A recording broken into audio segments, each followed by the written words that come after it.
Female की योनि का पानी या ये कह लो किसी महिला की योनि का पानी पीना चाहिए या नहीं, ये कितना सेफ है कितना नहीं। बहुत से लोगों का ये सवाल है जो कि कंटिन्यू मुझसे पूछा जा रहा है और ये सवाल कमेंट सेक्शन में तब से ज्यादा आने लग गया है जब से मैंने ओरल सेक्स के ऊपर वीडियो बनाया था।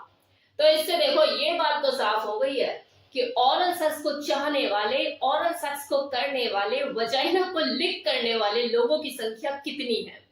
कितने लोग इसे पसंद करते हैं और जानना चाहते हैं कि अगर हम ओरल सेक्स करते हैं और योनि का पानी अगर हम पी लें तो कोई दिक्कत तो नहीं है। तो आपको आपके सवाल का जवाब मिलने वाला है इस वीडियो में, लास्ट तक बने रहिएगा। तो देखो, सबसे पहले आप इस चीज को समझिए कि आप चाहे अपनी मर्जी से उसकी योनि का पानी पिए या ना पिए, जब आप अपने पार्टनर को लिक करोगे वजाइना उसकी, उसे प्लेजर फील होगा ही होगा, वो आनंदित होगी क्योंकि वो उसका पावर हाउस है। 8000 से भी ज्यादा नर्व्स का बंडल होता है वहां पे। तो जब आप उसकी क्लिट को प्ले करोगे, अपनी टंग से उसको लिक करोगे, तो उसको सेंसिटिविटी फील होगी होगी और उसकी वजाइना में से फ्लूइड निकलेगा ही निकलेगा। अब वहां पर कोई घंटी, कोई बजर, कोई अलार्म सिस्टम तो नहीं है ना जो एकदम से बजे कि हाँ भी फ्लूइड निकलने वाला है और आप हट जाओ। तो आप भी मदमस्त होके लगे हुए और जो वाइफ है वो भी दूसरी दुनिया में पहुंच चुकी है। पानी है योनि में से निकलेगा ही निकलेगा और आपके मुंह में वो थोड़ा बहुत जाएगा ही जाएगा। इस चीज से आप बच नहीं सकते। ये बिल्कुल वैसी ही चीज है जैसे कोई फीमेल अपने मेल पार्टनर का ओरल सेक्स करती है, उसके पीनस को लिक करती है, सक करती है और जाने अनजाने में उसका जो फ्लूइड होता है मुंह में चला जाता है। तो इस चीज से आप बच नहीं सकते, फिर वो चाहे मेल हो या फिर फीमेल।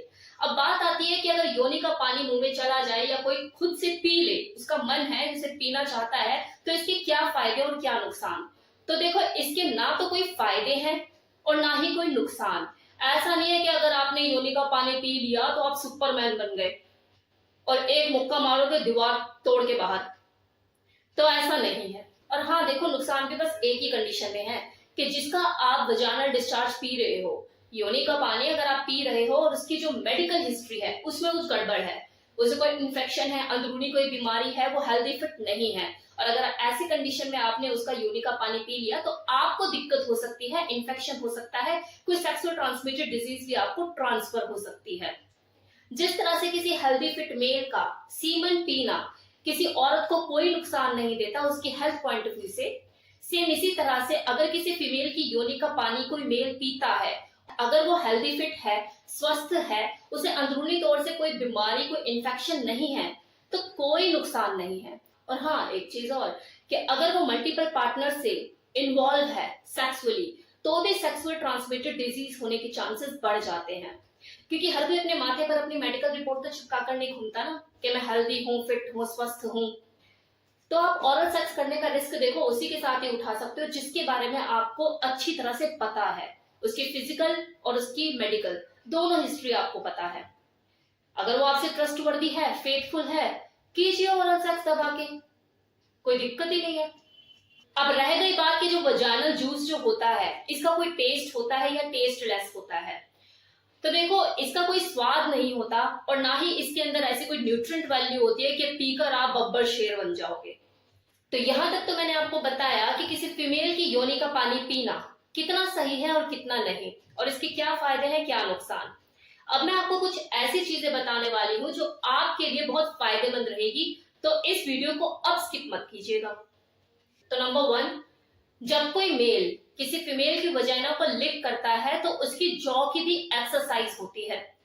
लेकिन हाँ, लिक करने का तरीका होना चाहिए, एक परफेक्ट फॉर्म में चीज होनी चाहिए। ऐसे नहीं कि लबड़ तबड़ करे जा रहे हो, ऐसे ना तो वो स्टिमुलेट होगी और ना ही आपकी जॉ की एक्सरसाइज होगी। अब वो तरीके क्या है वो मैं ओरल सेक्स वाली अपनी वीडियो में बता चुकी हूँ, आप चाहे तो जाकर देख सकते हैं। Now second point, maximum female enjoy करती ही है कि उसकी वजाइना को भी लिक करे, कोई सक करे, इसमें कोई दो राय नहीं है। जिसने आज तक नहीं ट्राई किया उसे पता भी नहीं लगेगा कि इसमें एंजॉयमेंट क्या फील होता है, लेकिन इस बात में कोई दो राय नहीं है कि जो एक बार करा लेती है तरीके से उसका फिर बार बार मन करता ही है कि हाँ मेरे को कोई वजाइना को लिक करे। लेकिन ऐसा भी देखा गया है कि अगर कोई मेल जिसे पसंद नहीं है वजाइना को लिक करना, अगर वो एक बार कर ले उसके बाद वो खुद एडिक्टेड हो जाता है। उस आदमी का स्टेट ऑफ माइंड बिल्कुल चेंज हो जाता है। उस वक्त ना तो वो डोमिनेंट रहता है और ना ही सबमिसिव। बस उसका जो मेन फोकस होता है वो वजाइना को लिक करना, वो पॉइंट होता है। और उसकी इस एडिक्शन के पीछे सबसे बड़ी वजह जानते हो क्या है?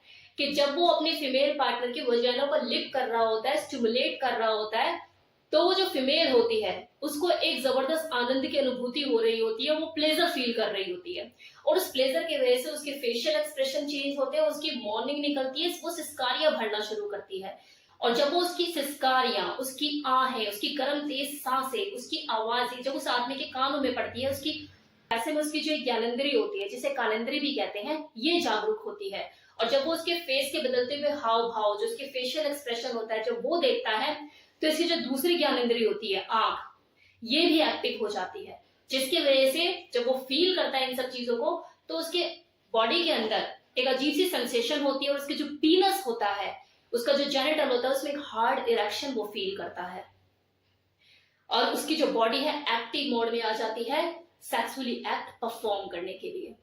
उस फीमेल की सिस्कारियां, उसकी मॉर्निंग एक तरह से उस आदमी के लिए वाइग्रा का काम करती है। ऑरल सेक्स किसी फीमेल की मेंटल हेल्थ के लिए भी बहुत फायदेमंद होता है। कैसे?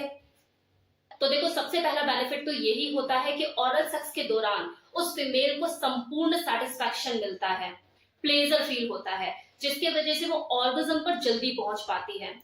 अगर उसको राइट वे में करने वाला कोई हो, तरीके से उसकी क्लिट के साथ टंग प्ले करने वाला हो, स्टिमुलेट करने वाला हो।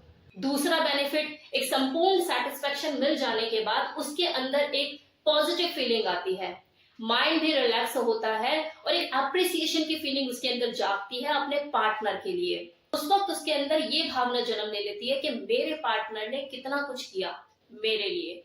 और वो कहीं ना कहीं मेंटली प्रिपेयर हो जाती है फिजिकली इंटीमेट होने के लिए, एक बार नहीं बार बार होने के लिए। और उसके अंदर ये ख्वाहिश रहती है कि एक बार और, एक बार और एक बार और, कि वो कौन सा दिन आएगा जब मैं दोबारा फिजिकली इन्वॉल्व होंगी अपने हस्बैंड या अपने बॉयफ्रेंड, किसी के भी साथ, मतलब जिसके साथ वो इन्वॉल्व होना चाहती है, उसके अंदर ये फीलिंग आती है खुद से।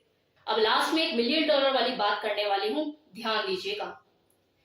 कभी भी किसी औरत की जरूरत मत बनो, हमेशा उसकी ख्वाहिश बनने की कोशिश करो। क्योंकि जरूरत तो देखो पूरी हो ही जाती है ना, ख्वाहिश ही पूरी नहीं हो पाती। अगली 10 के साथ कर भी लेना अपनी जिंदगी में, तब भी यही बोले यार उसकी बात कुछ अलग ही थी, पता नहीं ऐसा मेरी जिंदगी में कभी कुछ होगा भी या नहीं। आपको पल पल याद करे, तो उसका ये सोचना कि पता नहीं ऐसा कभी होगा या नहीं, ख्वाहिश बन गए हो आप उसकी। और वो जो 10 लोग आए गए वो सिर्फ जरूरत थी। तो कैसा लगा है वीडियो, बताना मत भूलिएगा। Thank you so much.